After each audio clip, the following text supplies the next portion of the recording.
నమస్తే, welcome to I dream news. నేను మాధురి.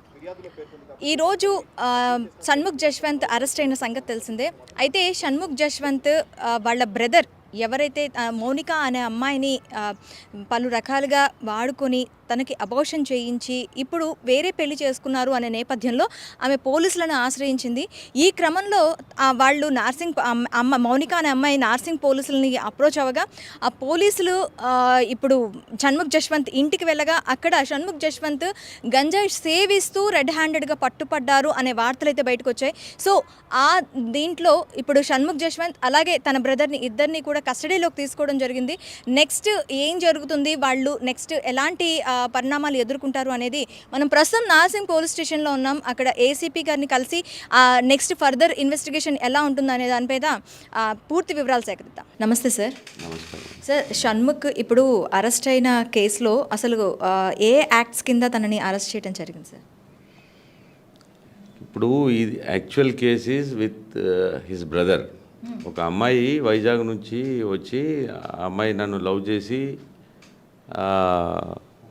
నన్ను మోసం చేసి నన్ను సెక్సువల్గా వాడుకొని వదిలేశాడు అన్నట్టు, మరి వేరే పెళ్లి చేసేసుకున్నాడు అన్నది కేసు, బేసిక్ కేసు. ఆ బేసిక్ కేసులో ఇన్వెస్టిగేషన్లో భాగంగా అక్కడికి వెళ్తే అక్కడ వాళ్ళ ఓన్ బ్రదర్స్ అక్కడే ఉంటారు.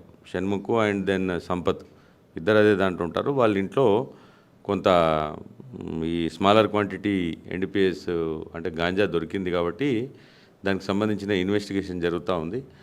ఈ ఇన్వెస్టిగేషన్లో భాగంగా ఇప్పుడు వాళ్ళ గిట్ట కన్జ్యూమబుల్ ఐటమ్ దాని కింద వస్తుంది కాబట్టి స్మాలర్ క్వాంటిటీ కింద వచ్చినటువంటి అఫెన్స్ ఎన్డీపీఎస్ యాక్ట్కి సంబంధించిన సెక్షన్స్ 27లో కేసు రిజిస్టర్ చేయడం జరుగుతుంది.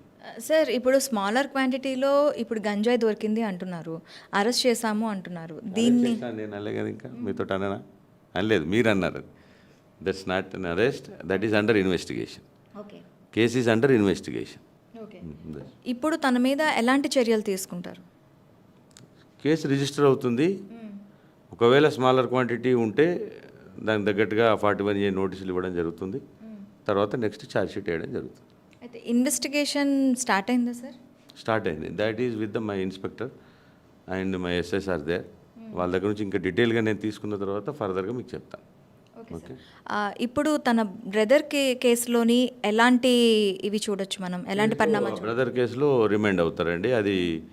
అవి 417, 420 అండ్ 376 కాబట్టి అది ఏవో 10 years ఇంప్రిజన్మెంట్ ఉన్న కేసు అది కాబట్టి ఖచ్చితంగా అందులో రిమైండ్ అవుతారు.